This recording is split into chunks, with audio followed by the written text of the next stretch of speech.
Nothing Personal starts in 30 seconds.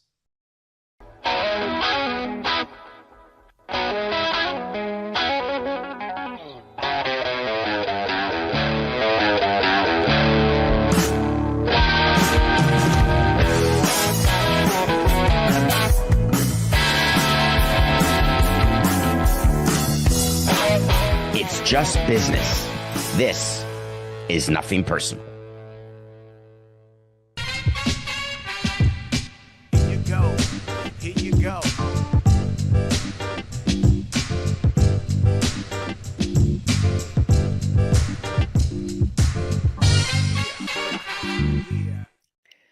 Commencement. That's the Nothing Personal word of the day for Monday, March 17th, 2025. St. Patrick's Day, always a day that I circle on my Jewish calendar, not because I'm going to drink green beer or float around in some green river in Chi-Town. Nope. It means that we are getting that much closer to the start of the regular season in baseball. In a normal year, we'd be about 2 weeks away. Season starts early April. Then it got moved up March 31st. Now it's moved up even more, March 27th. 10 days. That's it. Except on years when we open in Asia. And then opening day is always in the middle of spring training, which means the regular season commences in exactly 21 hours and 59 minutes. Let me get it exactly right, Coca. 4, 8, 6, 9. The regular season this year commences in Tokyo in exactly 22 hours and 9 minutes. Because they'll tell you it's a 6 a.m. Eastern first pitch, but it's not. It'll likely be around a 6:09, 6:10, or 6:11 a.m. first pitch, which means tomorrow at this time, live, right where you're watching this now. Unless, of course, you're on the DraftKings network, in which case the game will have already been finished by the time you watch me at 10 a.m. Eastern. But we will have a wide open iPad right on my desk to the left. And we will be doing a watch along during the show until the game ends. Because there's no more exhibition games. There's no more big talk about how the Tigers of the Nippon Professional Baseball League shut out the Dodgers and the Cubs in 2 exhibition games, which they did. It was unreal. No more talk about Ohtani and his home run. Homecoming back to Japan. No more talk of Tetas. Nope. The talk is regular season games that matter. Who's playing, who's pitching, who's not playing. The Dodgers are currently despondent at the moment. Mookie Betts has been ruled out of both games. You see, they'll play 2 games in a row, Tuesday, 6 a.m., Wednesday, 6 a.m., 6:10. Fine, Coca. Mookie Betts is sick. For those of you who have been fortunate enough to ever fly anywhere internationally other than Mexico or Canada, which can be a short flight depending on whether you live in Texas or Detroit. But if you've flown over to Asia and you go into the flight sick, or you fly to Europe and you start the flight sick, I'm thinking of you, Javier, flying to Buenos Aires from New York sick. No bueno. Mookie Betts didn't feel well. They put him on the plane to Tokyo. It doesn't matter if you're in first class. It doesn't matter if it's a lay down seat and you're watching movies, or they put you under like Mr. T. When you land in Tokyo after a full flight of being sick the entire flight, you don't get better quickly. It doesn't matter if you are a specimen like Mookie Betts. So he showed up in Tokyo and was sicker than when he left, obviously. They tried to get him better, and we have ways to get people done with the alcohol flu. No problem. We'll flush you out, get you in the training room. We've got IV bags. We're good to go. We can cure any hangover. We can cure any sort of little soft tissue, little something. Oh, I got a little stiff back from falling asleep wrong in a plane. We'll take care of that. We'll give you so many liquids vitamin C, vitamin D, vitamin B1 shots in your tush. We'll do it all, Roger. But the fact is that when you have some sort of virus and it's not a bacteria that can be handled with the strongest antibiotics you've ever seen that we'll give players and that we carry with us it's the trainers who carry with them. But we basically travel with a Walgreens. When it's a virus, we're going to have a bit of a problem. So they announced that Mookie Betts won't play, that he's lost 15 pounds. And this is not, Engelbert. This is someone who doesn't need to lose 15. Coke, I'm sorry. That's a 42 right there. That's a 42% audience reference. You've got it. Bad News Bears, trainer, catcher. Yeah, whatever. One of my old players is going to start, and I'm happy for him. Miguel Rojas. Rojas is going to start at shortstop. It's amazing. Miguel Rojas was with us, traded for him. We actually got him from the Dodgers. I don't even remember what year, but I bet it's 10 years ago now that we got Miguel Rojas. And then he was traded back to the Dodgers and has been starting there. And now he's the backup to Mookie Betts, who's starting a new position this year. He's going to play shortstop all year for the Dodgers, but they're going to find a way to get through without him. So the players right now, it's about 9:06 p.m. the night before opening day. And we have our final meeting with the players the day before opening day. We read them the gambling rule. So they have to hear about the fact that you can't gamble. That's a rule. You have to just literally read the rule. We generally have our assistant GM do that. The players have gone through their last preparations. The team has. The lineup is ready, though not given to baseball. The roster has to be set by Andrew Friedman and by Jed Hoyer, because this counts. This is the downside of what MLB does by having a team start so many days earlier than the other 28 teams, is that decisions you have to make now are earlier than all the other teams.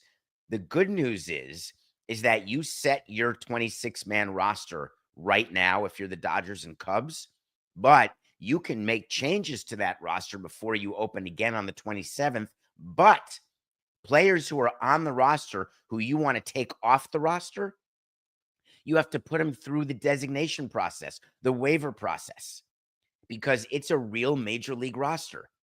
And while people don't focus on that as a huge negative, we always talked about the advantage we would have by not needing to set our roster until the last minute, because while other teams are setting their rosters like the Dodgers and Cubs, in theory, there are players who are not going to be put on the roster, or players who are on the roster who are then be taken off the roster before March 27th, who could be wanted by your team. And so you're always watching the waiver wire. It's actually a daily activity throughout the season, but it's especially busy during spring training. Is you get a list. It used to be literally emailed to you. Now it's on a computer. You see a list of all players who are available. And this time of year is when you need your baseball people to be really good, because there's a bunch of players who are not going to be put on rosters where they've spent spring training. There are a bunch of players who are going to ask for their release because they're told they didn't make the team. And when you are a team that is looking to get better, which is just about every team in baseball, you are scouring that piece of paper. You are meeting with your baseball people and you're doing the comparison check. Is this guy better than our guy? Which is why you never tell your own players they're going to make a team before you set your roster the day you are playing opening day. We would cheat sometimes. We would get to our players the day before, the ones who were on the bubble, and say, listen, you're going to make the team. You're going to be on the opening day roster. We got caught a few times where we told somebody they weren't going to make it. There was an injury and then they did make it. Or we told someone they were going to make it. We had one more workout. They got hurt and then we didn't put them on the roster. You should really try not to talk to your players until you have to, as it relates to being put on the roster if they're not already on, because it's a big deal. Being on the 40-man roster for a Major League Baseball team matters. Being on the active 26-man roster matters. So MLB is sitting in Japan right now, the night before the game. So remember, it's about a 5:10 p.m. game on Monday night. That is when the game starts. That is 6:10. It is 13 hours later. Excuse me. It is 13 hours later in Tokyo, which means the game is a 7:10 p.m. game on Tuesday night. Thank you. Glad we worked that out. So right now it is 9 o'clock on Monday night. So it is the night before. I had it right, Coca. Don't tell me I've got Monday brain. It's the night before opening night.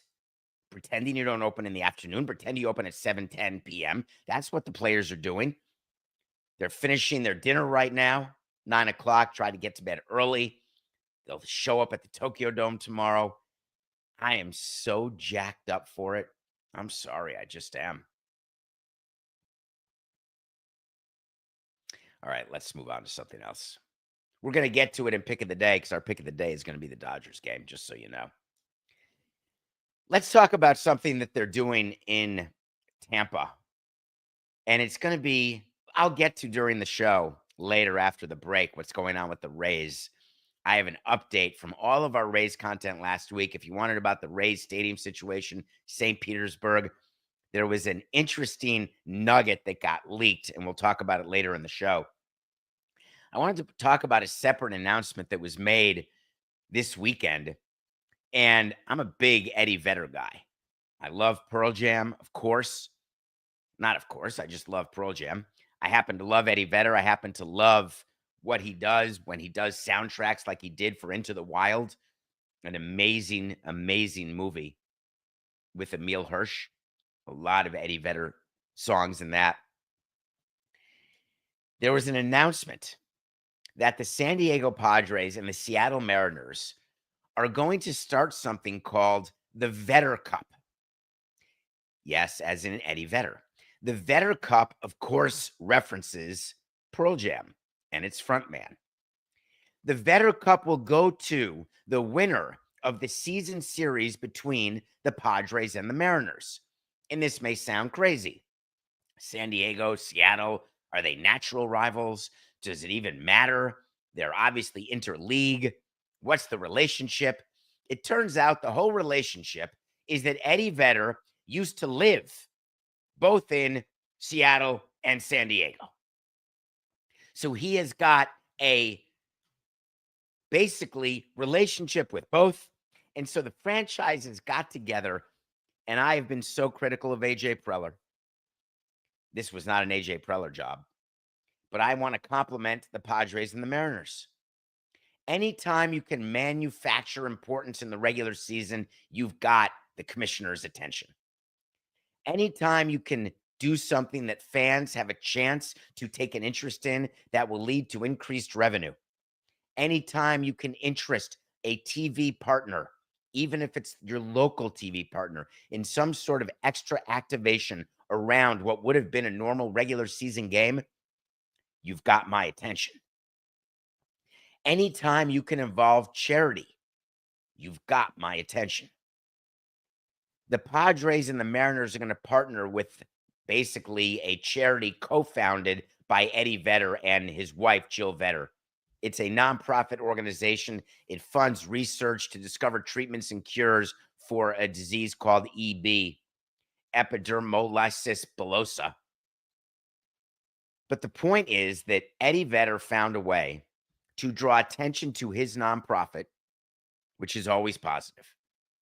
He is lending his name to a meaningless regular season series. This year, it'll be 6 games. Many years, it's 6 games. Some years, 3 games.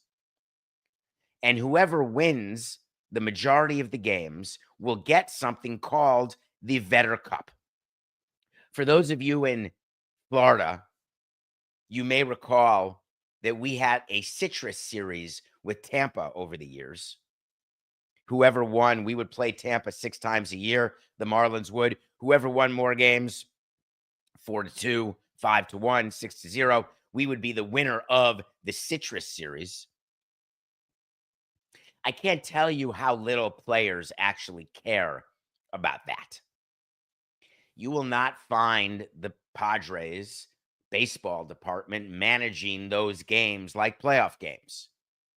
It is not going to be something that they try to do is to win the Vedder Cup. It will be something that if they do win it, then we will have a spokesperson who will talk about the meaning of winning it. We will beg a player to talk to the media, and we will beg a player to say, yes, this was important to have.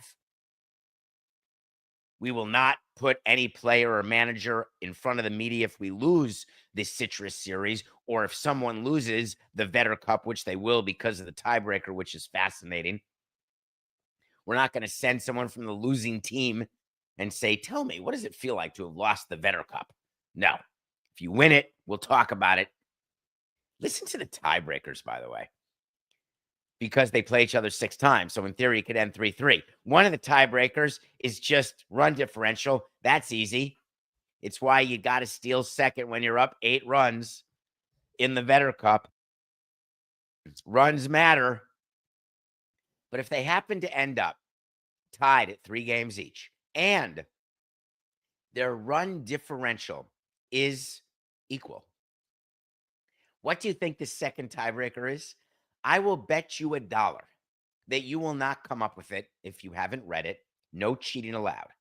If you're in the chat live at Nothing Personal with David Samson on YouTube, I'm not going to give you a prize because I have no way to prove that you didn't cheat. But the second tiebreaker is exit velocity, as in which team had the highest exit velocity recorded on a hit. So if you've got Stanton on your team, you're likely going to win if he gets a hit in those 6 games. If you look at the makeup of the Mariners and you got Julio Rodriguez, you're feeling pretty good about yourself. But again, you're the Padres, you're feeling pretty good about yourself that maybe Machado can lay into one, or Tatis. Exit velocity. What could be more irrelevant as a tiebreaker than exit velocity? I did not understand it. And then during show prep, Coca said to me, David, you got to think outside the box. You got to be smarter. You got to understand the puzzle. Exit, E, velocity, V, Eddie, E, Vedder, V. And I said, no chance, toilet pants. There is no way they chose exit velocity because the initials EV are the same as Eddie Vedder, EV. And Coca said that's what they did. Seems a little crazy to me. I'm super excited that they're doing this. We tried to make it exciting with Tampa, and it just didn't work. We tried to figure out a way to get fans excited, to draw more revenue. Will I think more people go to games in Seattle when they're playing the Padres because of the Eddie Vedder Cup? I don't know, but it's better than nothing. So I encourage all teams to go after something a little different. Find a celebrity to associate yourself with who's associated with your club. Think about what Pitbull's doing.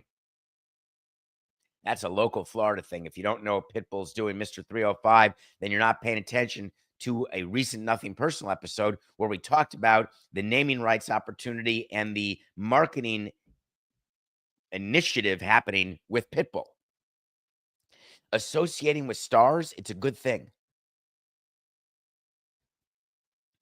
All right, I'm doing it, Coca. Here we go. I love working with Coca. I lost a bet. I'm paying off a bet right now. And we're going to do it in a quick 2-minute segment. And we're going to start it in 4, 8, 6, 9. It is absolutely outrageous that the University of North Carolina is in the NCAA men's basketball tournament that will commence this Thursday. When you've got the athletic director of a school as the head of the selection committee who's deciding which teams are going to play, it is hard to believe that fairness can rule the day. When Bubba Cunningham, the athletic director of UNC, tells you that he was not in the room where it happens, that he had nothing to do with North Carolina being given a bid into the tournament, there is no reason for you to believe him because the statement has zero credibility. to think that there are a bunch of men and women, mostly men, sitting around and saying, oh, he's not in the room. Now we can really talk about him. Forget that he's head of the committee.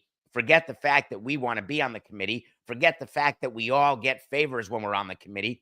Forget the fact that there's real money for our programs when we are selected into the tournament. Forget the fact that our conference benefits. Let's pretend that he's not in the room, and let's talk about their 1-12 record against quadrant 1 teams. I'm sorry, what's a quadrant 1 team? I'll tell you. A quadrant 1 team is a team that if you are playing them at home, they are ranked in the top 30. If you are playing a team in a neutral site and they're ranked in the top 50, that's a quadrant 1 game. If you're on the road and you're playing a team in the top 75, that's a quadrant 1 game. North Carolina had 13 such games this year, and they went 1-12. It's sort of a way of looking at strength of schedule. There was no scenario under which North Carolina should have been in the tournament, but for Bubba Cunningham. So if someone's in, that means someone's out. It is a crime that West Virginia was not in this tournament. West Virginia University, who went 6-10 in quadrant 1 games. West Virginia, who as a school is the greatest educational and athletic institution in the NCAA. West Virginia, whose alums are the smartest and most accomplished producers in all of video, audio, name the format. You come from West Virginia and you are the best by definition. The athletes out of West Virginia are the most prepared for life, whether it's in pro ball or in the world in which they enter after graduation. West Virginia is the place I asked my children to go, and instead they chose other schools. Are we good, Coca? Do we need more? Did I satisfy my end of the bet where you were not going to work today unless I did something good about West Virginia and the fact that they got totally screwed? Are we clear? Hello? Yes? Okay. Whew. Now we start. 12/28/69. Last night was the NCAA selection show. Luckily, CBS did a nice thing for Greg Gumbel, who has passed away since last tournament. Everyone's all excited. CBS is all running around like chickens without a head, given the fact that they cover this tournament. Warner Brothers Discovery's got a bunch of games. This is when you got to look, whether it's TNT, True TV, CBS, TBS. Starts Thursday afternoon. People are all excited in clubhouses around the land, in offices around the world. Brackets are being filled out. Content galore. Hey, let's watch Nothing Personal. Who does he have on upset alert? It's upset alert. 12/5. 13/4. Let's go, Yale. If you're watching this show, you know very well that I'm not going to tell you that I think Florida has the best chance of winning because they look unbeatable. I'm likely not going to mention that Duke's going to play Cooper Flag, and they should be the presumptive favorite. I'm going to let you know that Duke and Auburn are the favorites at plus 350, but man, the Auburn draw's a tough one. But the bottom half of that bracket with Tom Izzo and Michigan State, it's a chef's kiss. It looks to me like Michigan State has a super good shot. You're not coming to me for that. You're coming to me to tell you that the University of Connecticut could win its 3rd in a row, and they are plus 7,500 to do it, according to our friends at DraftKings currently. I'm coming to you to tell you that Pat Riley's phone is at the ready, just in case a three-peat is required. I put up 4 fingers, no idea why. That's a Monday weird thing. Though if you're listening to this, you're like, what's he talking about? I never know what he's talking about. The odds of Connecticut doing a three-peat are the same as the odds of the Chiefs doing a three-peat. after the game was over. 0. Connecticut is not going to win this tournament. There will not be a three-peat. As a matter of fact, my Badgers have a better chance of winning the tournament than Connecticut. My Bulldogs have a worse chance of winning the tournament. But Yale could win its first round because they upset a team last year, Auburn. They got a chance to upset A&M this year. Hell yeah. Of course, you know how I fill out my bracket. I have Yale and Wisconsin in the Final Four every year. One time I'm going to be right. One time. Now that I've paid off my bet to Coke, I can tell you how I really feel. Someone always feels screwed, don't they? Anytime there's a car that only fits 4 people and you're a group of 5 and you come up with a way that one person's got to take an Uber, the person who's left out's like, oh man, am I really 5th? In Survivor, oh, I'm in an alliance, but I'm at the bottom of the alliance. It doesn't feel great. Or then you get voted out first after 3 days, living with that for a decade. It's not awesome, but it happens. How about some perseverance? But this is what we do. We love to talk about snubs and surprises and winners and losers. Guilty when it comes to Oscars or Emmys. We're always looking for that because we've learned, because we pay for research, that you all love it. You all love the stories. Who got screwed? It makes us all feel better. Why? Because if you go through life and you're never the screwer, you're lying to yourself.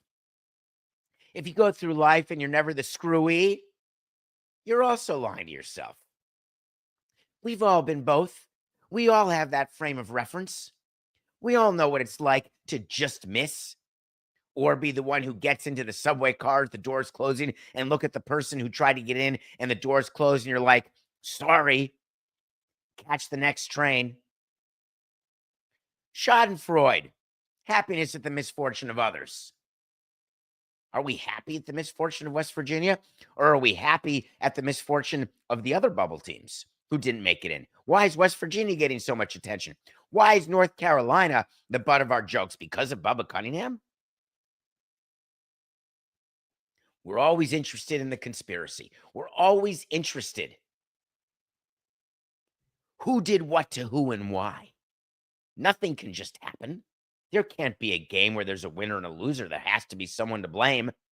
There can't be a situation in your life where you have to just chalk it up to life. You've got to say, oh, it's because of my mom or my dad or my childhood or my spouse or my sibling or my boss or my coworker or my partner. I didn't get that grant because I wasn't given enough support by my institution. Do you know why North Carolina got into the tournament? Because Bubba Cunningham helped them. That's it. Do you know why West Virginia did not get into the tournament? Because they weren't represented on the selection committee. That's it.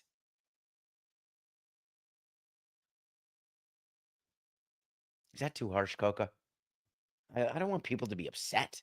I want them to understand that it's not the end of the world. West Virginia will, I assume, not stand on ceremony, take the NIT bid, get into the NIT, win the whole damn thing, and enjoy it. Play an extra couple games.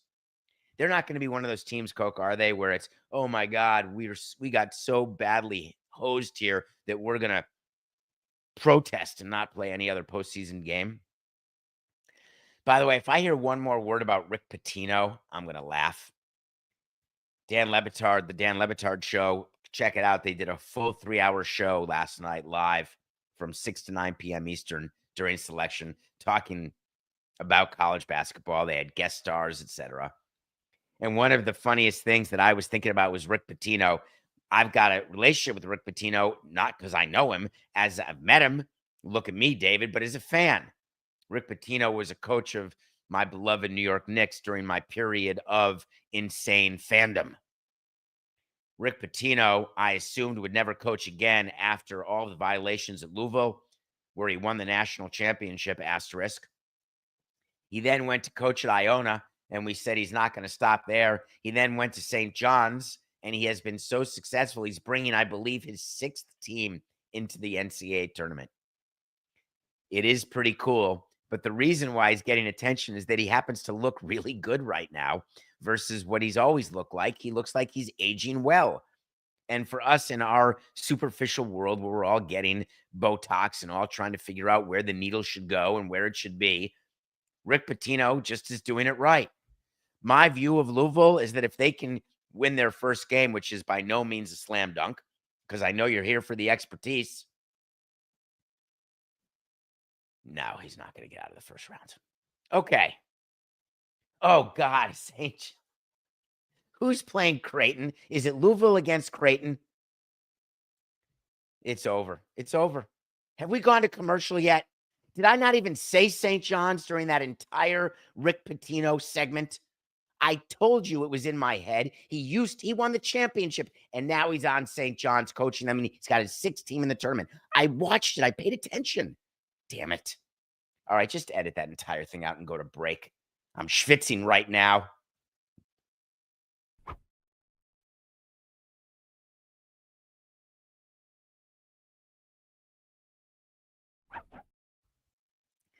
Welcome back to Nothing Personal. That was the worst break of all time. I am totally Albert Brooksing it. Thank you for downloading and watching what we do. Passing the word. Nothing Personal every day, 8 o'clock. Coca does not call me often to tell me to watch something. So when he does, I watch it because he is batting about 1,000. Well, it's close. He had me watch one show I did not like, and I can't remember what it was. But Coca's really got a very good sort of head for what I like. He asked me to watch something called Adolescence on Netflix. And so I told him I would. I watched the first episode of Adolescence, and as I'm watching the first episode, it occurred to me that I'm not going to get up for the next 3+ hours. It occurred to me about 30 minutes in that it was going to be a no phone, no bathroom, no food, 4 hours straight. And it was. Adolescence is 4 episodes. It's a show written and starring Stephen Graham. There is a 15-year-old actor named Owen Cooper who plays Stephen Graham's son. There is a psychologist played by Aaron Doherty. I would like you to find a way before you get distracted by the week to watch Adolescence. It is an extremely difficult show to watch. It is the story of a boy who gets suspected and arrested for murdering a classmate. And it is a series that you think will be about who murdered who.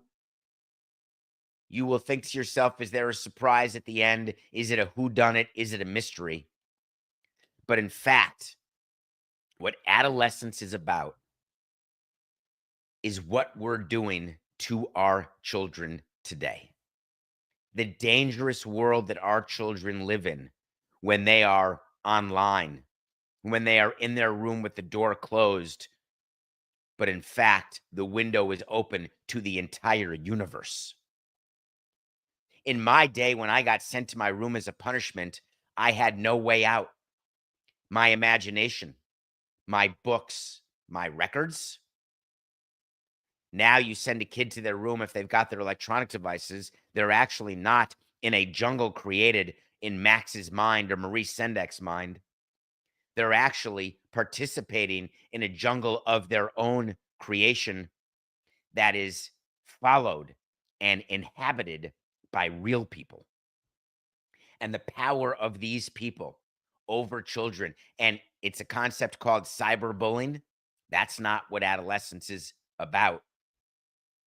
The concept is about how we perceive ourselves, how others perceive us, how we perceive how others perceive us. The dangerous part about this world, and do not dismiss what I'm saying because my kids are older. My youngest is 22. Do not dismiss this, turning 22. Do not dismiss this because I myself am 57. I am begging people with children in middle school and high school and elementary school. Toddlers, for crying out loud. I'm begging you to understand that the world that you are having them inhabit because of their electronic devices is a world controlled by adults. It's a world manipulated by adults who have reckless indifference toward the health of your child. Reckless. And my soapbox is not anti-social media. It's not anti-Eisenberg, Zuckerberg, Musk. None of that. The responsibility at the end of the day is the parents. It's trying to make children understand their worth, trying to help them understand their place in a world where there may be a gulf between you and your children that is larger than any gulf has ever existed between a parent and child. It may be right now. Parents have thought that over time. I thought that over time with my kids. I think I was wrong. I think the pressures on kids right now because of what they are seeing and living is different than at any other point in history. And we are at a point right now where it matters more than anything else. It matters more than education. It matters more than which political party is in charge. It matters more than what we are doing with immigration. It matters more than economics, than the price of eggs. We are talking about what kind of children we are creating and then what that will mean for them as adults. The show is called Adolescence. I would encourage you to watch it, not with your children. I would encourage you to think about it and decide what world you're interested in. Let's get back to Tampa right now. I want to talk about the Tampa Bay Rays and their relocation situation. Relocating to Steinbrenner Field, where they're getting ready for a season played at a spring training facility. We are approximately 14 days away from a deadline where Tampa and the ownership of the Rays, Stu Sternberg, will have to disclose whether he's going to go forward with the St. Petersburg Stadium. Last week, he blew the surprise. He went public saying, we're done with St. Petersburg. March 31st is the actual date that sets off the next set of circumstances. March 31st is the deadline. It has nothing to do with a press release. It has nothing to do with a call to the mayor. It has to be a legal document. You have to inform people in the deal, the city, the county, that you will not be fulfilling your side of the obligation. There is a cure period. Then there is a damage assessment. Then there is a what's next. Look for more announcements after March 31st with what's going to happen in Tampa, because the commissioner is not going to take this sitting down. But then this weekend, there was another leak, another purposeful leak. It turns out that the Tampa Bay Rays have, quote, floated the concept of a major renovation of Tropicana Field beyond just repairing the shredded roof. And there was a deal put on the table that the Tampa Bay Rays ownership would put in $200 million into the refurbishment if the public would put $200 million in, and they would stay at the Trop. With that extra $400 million renovation, they would agree, the Rays, to a 10-year lease extension. I want to make sure you get this right because it's a winner. The deal is that the current lease ends in 2028. We'll put in $200 million, you put in $200 million, and we'll stay for an extra 10 years. So all of the renovations will only get to amortize over 10 years, not over 15 years or 25 years or 30-year extended lease. So all of the money that gets capitalized and all of the effort that's put in to what becomes a more major renovation, which surely is done to add more revenue-generating areas for the Rays, to make it more up-to-date, make the roof better, whatever the case may be, make it retractable, whatever the case may be. We want that so badly, the Rays said to the public entity, that we'll give you 10 extra years. Why am I laughing? I'm laughing because it's preposterous. You do not do a major renovation upgrade to an existing stadium in return for agreeing to a 10-year extension. There is no public entity in the country, nay, in the world, that would agree to only 10 extra years in return for them putting money into a renovation. Just doesn't work that way. This is a total PR attempt by the Rays to make Hillsborough and Pinellas and the mayor, Welsh, the whole package. It's an effort to make them look like, hey, we're solutions-based people. We are Wall Street brains. We are trying to find a way. How about if we split time with Montreal and build 2 stadiums and not 1? Look at us. We can do derivatives like nobody's business. We are the brains. We're not going to get voted out first. Why don't you put in 200? I'll put in 200 and we'll just kick the can for 10 years. Done, done. The reason why that it is not going to happen is that Major League Baseball is desperate to get Tampa figured out because they want to do extension and expansion.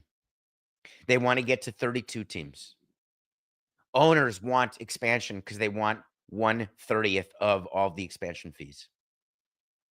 Tampa thinks, hey, owners are pretty stupid, aren't they? We'll snow them. We'll take the 10-year extension and we'll pretend the issue's solved. Then there'll be expansion. And we, as the Tampa Bay Rays, will get an expansion fee that is likely to help defray half of all of the expense of what we're putting in to refurbish the Trop. You don't think for a minute that Tampa Bay is expecting more local revenue to help go against the cost of the rehab of the stadium, do you? And you think Major League Baseball is going to fall for this when they look across at Miami, who had a new ballpark in 2012, which seems like yesterday, and now 13 years later, Miami has serious issues because of their local revenue. Everything that I thought would happen has not happened. The reality is that baseball understands they cannot kick the can with the Tampa situation. They cannot do a refurb of the Trop.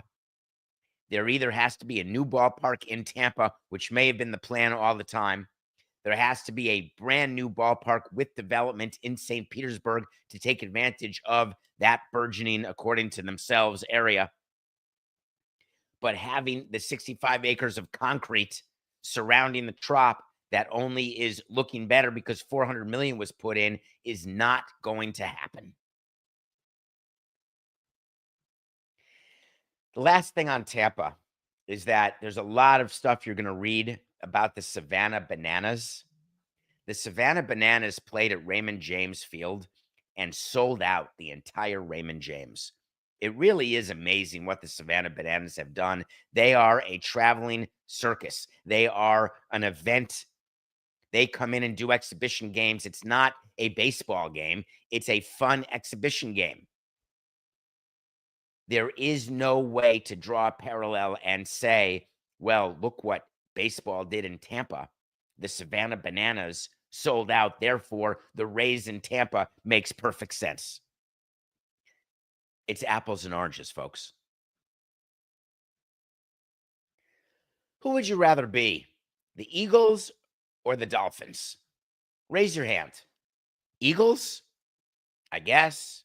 They won the Super Bowl. They've got Jalen Hurts, A.J. Brown, and Devonta Smith. The last 2 wide receivers making $57 million a year combined. and they won a Super Bowl. The Dolphins have Tyreek Hill and Jalen Waddle. They're making more money than the Eagles receivers, and they combine with Tua, who's another high-paid quarterback, and they did not play in January, February, meaning they didn't make the playoffs. The Cincinnati Bengals decided over the weekend that they're going to be the Eagles, not the Dolphins, but they have no proof they're going to be anything other than the Dolphins, if not worse. Coming off a 9-8 season last year where they didn't make the playoffs, they doubled down over the weekend. They signed Jamar Chase and T. Higgins to huge deals. I don't mind making my bed with players that I've won with. And yes, it's true that Cincinnati made it to the AFC Championship game in 22. It is true they made it to the Super Bowl in 21. It is true that I thought Joe Burrow would be a Super Bowl champion. The fact of the matter is that what you're saying is that our defense is subpar, but we're going to double down to have a quarterback and 2 wide receivers, and that's going to bring us to the promised land. The problem is it doesn't work way more often than it works. And when you're putting together a team and your GM says to you, hey, we got to deal with the hand we're given. We've got Jamar Chase. We've got T. Higgins. Why is it that we are not locking them up? And my answer as a good football person or a good personnel person would be, let's look and see how Super Bowl champions are built. Let's look at our defensive line and offensive line. Let's understand how to spread money around so we don't get crushed in the defensive secondary. Let's understand what it's like to not have a running back because Saquon Barkley is just as responsible as A.J. Brown and Devonta Smith for winning the Super Bowl.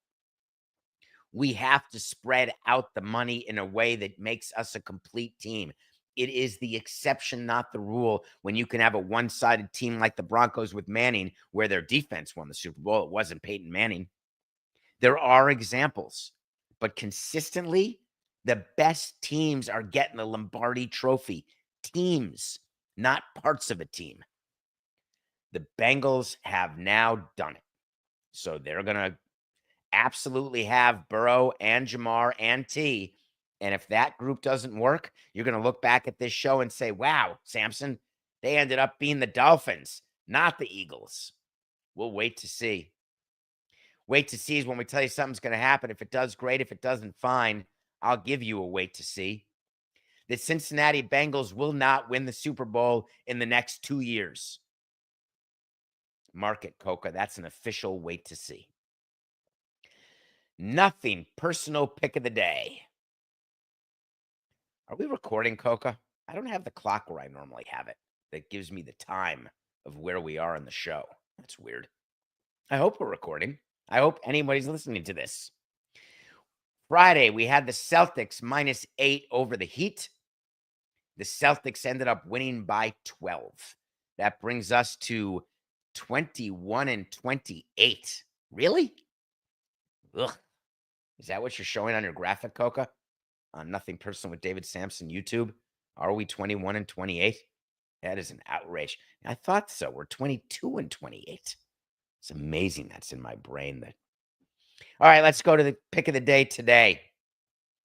We are the Dodgers -155 over the Cubs. We're finally back to picking baseball games. Yes, it is true that the Cubs are going with Imanaga. However, the Dodgers are countering with Miguel Rojas. The Dodgers are countering with Shohei Ohtani, who doesn't feel the pressure that you may think he feels. He's going to get a base knock. He may even go deep. The fact of the matter is Yamamoto, as a starting pitcher, is ready to give you 5 innings right now. The Dodgers bullpen is ready to go. The real question will be what we choose for game 2, because MLB does not like sweeps. They want teams to get out of Japan, out of early season series like this internationally with a split, so teams don't feel angry. They schlepped all the way just to start the season 0-2. It doesn't happen every time, but they are definitely hoping it happens this time.